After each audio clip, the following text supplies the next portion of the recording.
Next we have 26, and this one is similar to 24, the one that we solved in the previous video. Assuming the theorem about automorphisms in exercise 24, that theorem, prove the following, and this is similar to what we saw in 24. If star is an adjoint on Fn, you may remember that in 24 there was another condition on star, that star fixes all the scalar matrices. Lambda star is equal to lambda. Here we do not have anything like that. Star is simply an adjoint on Fn. Then what is the claim, what is the conclusion? That there is an automorphism phi of F, of the field F, not matrix algebra Fn, of period 2. What is this period 2? This period 2 just simply means that if you apply phi 2 times on a field element, you get that element back.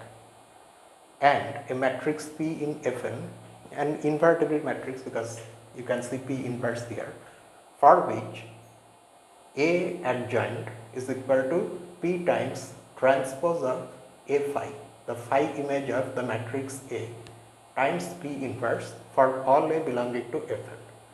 And also additionally, P inverse times the transpose of P phi is a scalar matrix. Note one thing carefully, that this phi, which looks a little different from this phi, is actually different. They are not the same function phi. But what is this phi? This is actually small Greek phi, of course, Greek, and this is capital phi. What is this capital phi? This comes from exercise 21, in fact, which we haven't solved. So let us first see what this capital phi is, and then we will go to the solution. So this is the statement of exercise 21, where we define that capital phi in terms of small phi. If small phi is an automorphism of a field F, then we define capital phi on Fn. Capital phi is a function from the matrix algebra Fn into itself as follows. You take any matrix A in Fn whose ith row jth column entry is say alpha ij. Then the capital phi image of A is again a matrix in Fn whose ith row jth column entry is the phi image of alpha ij, where this phi is that phi. And note that it makes sense also because phi maps field elements onto field elements. So these are again elements coming from F. So this is a matrix in Fn. And then of course the exercise asks us to do this, to show this, that this capital phi respects matrix addition and matrix multiplication, which however you do because we are not solving odd numbered exercises. So now let's go to the solution of our actual one. The exercise claims that there is an automorphism phi of the field F whose period is 2, and then something happens for that. So we start the solution by defining that automorphism phi as follows. Say lambda is a scalar coming from the field, and then you think of the n by n scalar matrix where all the diagonal entries are equal to lambda, and we are denoting that scalar matrix by this symbol, lambda within square brackets. I know that in these situations normally we are writing lambda to mean that scalar matrix because that's what we have decided, but in this solution let us do this. Okay, we need to distinguish between lambda and the scalar matrix, all of whose entries, diagonal entries are lambda. And then you go and see the statement of exercise 23. It tells you that if you are having a scalar matrix and you apply an adjoint on that, any adjoint, then you are again going to get a scalar matrix. So if we apply our adjoint on this scalar matrix, that will also be a scalar matrix, and as such it will be a diagonal matrix whose diagonal entries are all equal. Let that diagonal entry be lambda star. So just like lambda, this lambda star is also a field element. So we started with a field element we are again getting a field element. And we use this association to define our phi. I wrote phi. It will be phi. Okay, so we defined phi like this. When you apply phi on lambda, you get that lambda star, that scalar. Then one can verify that phi is an automorphism of f of period 2, and this one is u. Okay, it's not a very difficult task. You do this part. You show that phi is an automorphism of the field and it has period 2. If you apply phi 2 times on any lambda using this definition, be careful to apply this definition, okay? Then you are going to get back lambda. So then what are we going to get from this? So now next we define our function psi from fn to fn, because recall that we should be able to use that theorem that we have in the statement of exercise 24. So for that we are going to need an automorphism of fn. So we define psi from fn to fn like this. You take any matrix A from fn, what we do, we apply capital phi on A. What is this capital phi? This capital phi is that capital phi which is going to come from the small phi that you defined just now, like that, like how you see it from exercise 21, that's how. And then we take its transpose and then we take its adjoint. It looks very unnecessarily complicated, but this is needed. And this is another thing that you have to verify, which is also not really anything twisted or complicated. You just have to carefully go through the steps. Verify that psi is an automorphism of fn, and this time psi fixes scalar matrices. Lambda psi is equal to lambda for all scalar matrices lambda in fn. You may immediately object that I should not use lambda like this to denote a scalar matrix, because just now I said that we should enclose it within brackets. Well, that was only for defining that small phi. If you do not like writing lambda here, you can write any matrix, say capital B or something, and you say that B is a scalar matrix. That's not a problem. So you verify these things. So once you have this fact, so now you are able to apply that theorem from exercise 24 to this psi. So now a matrix P will exist for which something will happen. So let's write those things. So by that theorem, by the given theorem, there is a matrix P1 in Fn such that A psi is equal to P1A, P1 inverse for all A belonging to Fn. That's the conclusion of this theorem. That theorem. And now what will happen if we apply the definition of A psi here? That is, if we write this and then from that what are we going to get? So that's what we see next. So we use the definition of psi, and in place of A psi we write this, which is how we have defined psi. A phi transpose adjoint, that is equal to P1A, P1 inverse.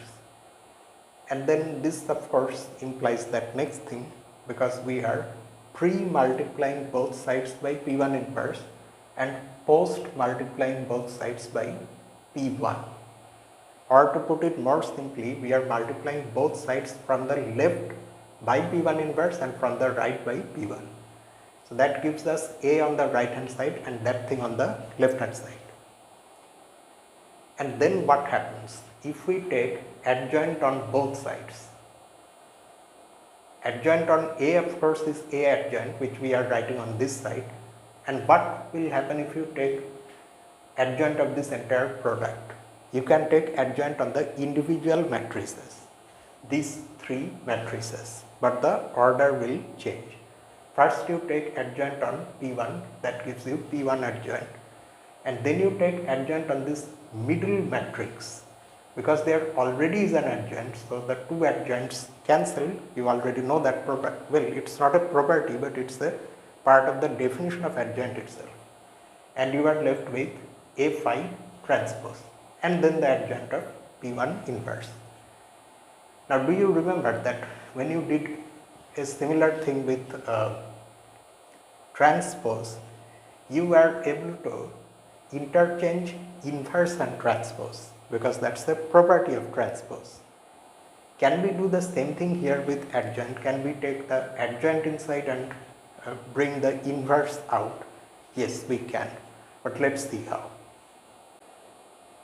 So we start our calculation by considering the identity matrix, n by n identity matrix, which we know is equal to its own adjoint, I star. Now in place of I, you can put, of course, P1 inverse because that's equal to the identity matrix.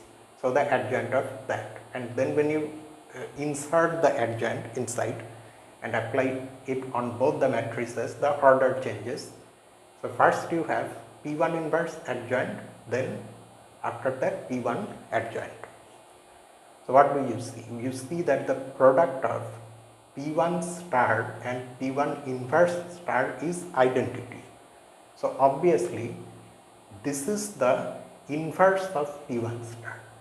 The right hand side here is the inverse of P1 star, which is this. So yes, you can write in place of this thing. That is, you can bring the adjoint inside and push the inverse outside. So you do that. Okay, you write this equation like this. I have again written this first because this space is for that, for this much. So P1 star times the transpose of A phi times P1 star inverse, that is equal to A star, A adjoint. So now you give this P1 star a name, so we call it P. So that way we get the fact that A adjoint is equal to P times the transpose of A phi times P inverse. So this is what you have to show. But that's not the entire thing. You also have to show that other thing. So that's what we do next. To get that second part, we start with any matrix A. If you go back and see how we solved exercise 24, you will see that we are doing more or less the same thing. The solution pattern is same. So we start with A and we write A star star. This may remind you of that stage in the exercise 24 solution. So do you remember that here I said that this is because it's a part of the definition of general adjoint.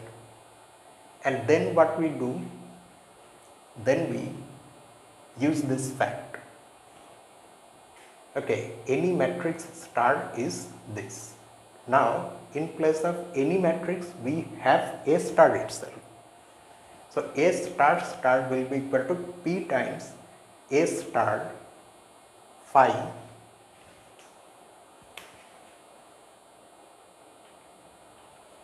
A star phi transpose P inverse. But then in place of A star we again write this. So that way we get this very complicated looking thing.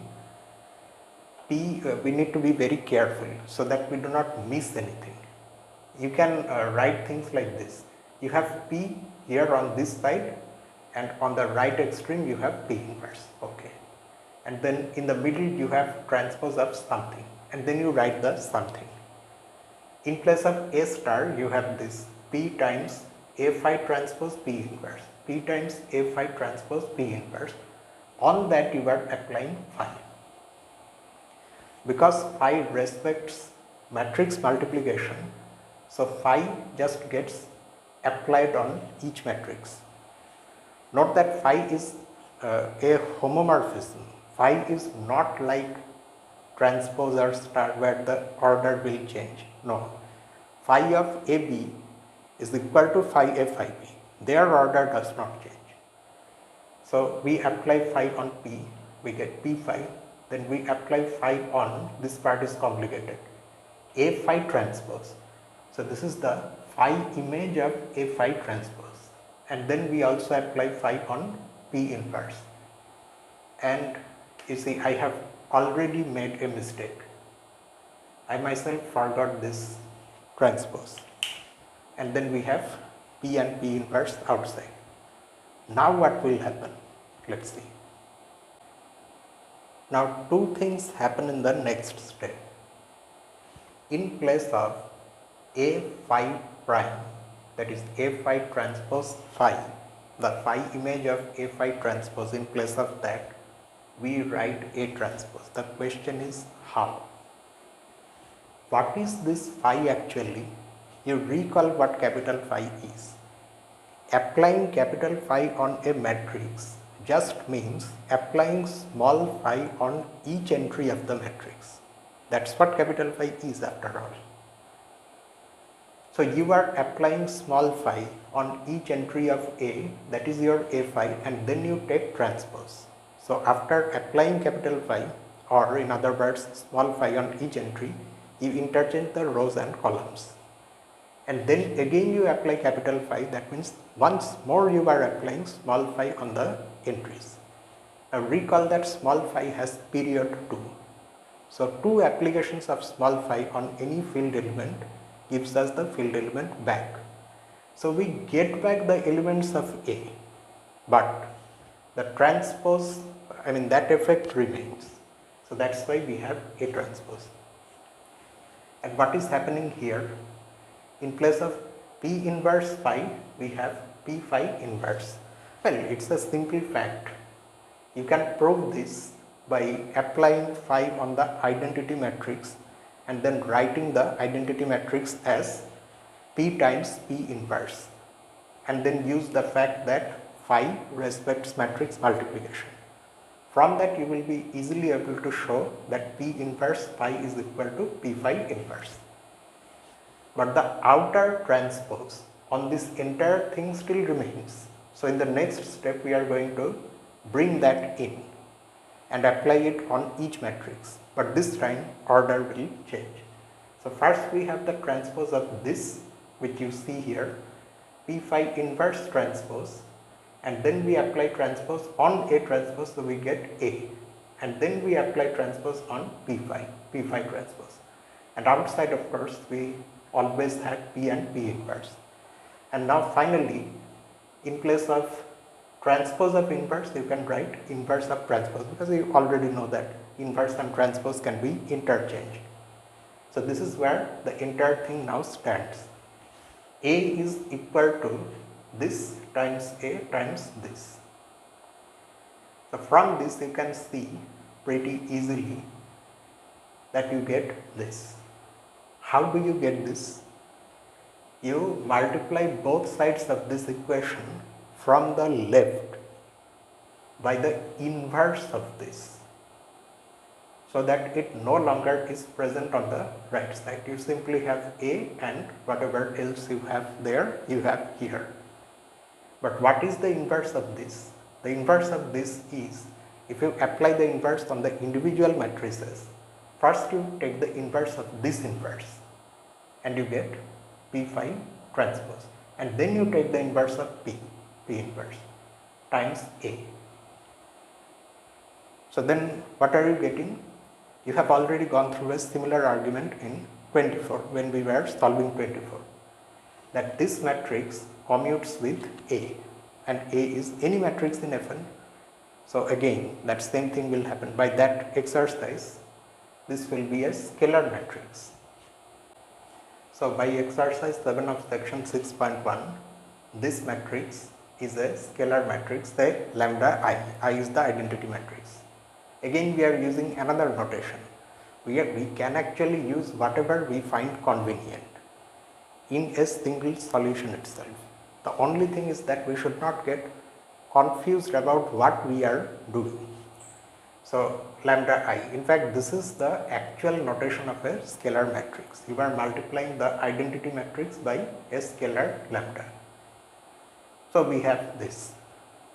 Now let us see what will go wrong if lambda is equal to 0. Suppose lambda is 0.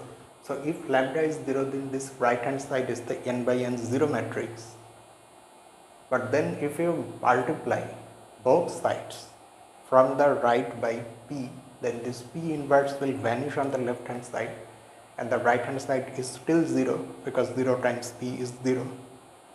So that means the transpose of p phi is 0. But then if you take transpose on both sides, you get this p phi is equal to 0.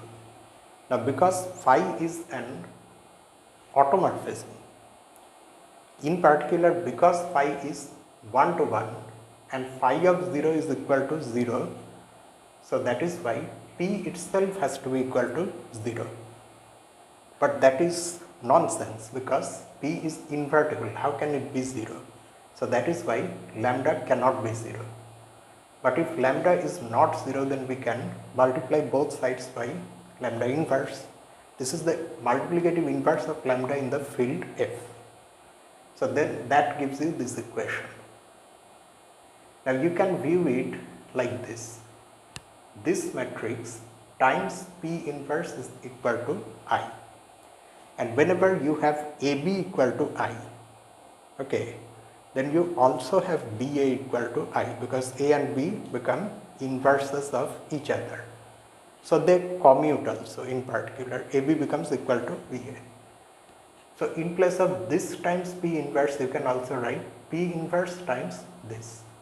And then you can get lambda on that side.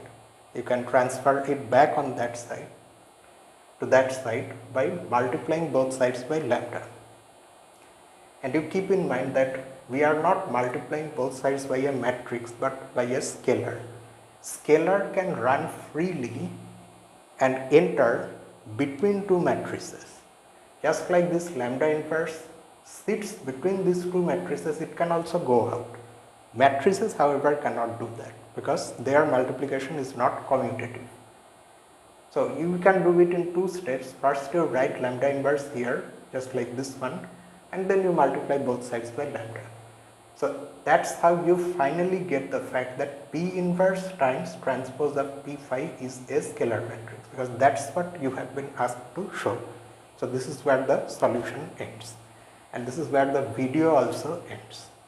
So see you next week with more solutions. Until then, this is me, Lucifer, from A Mathematical Room. Have a nice day.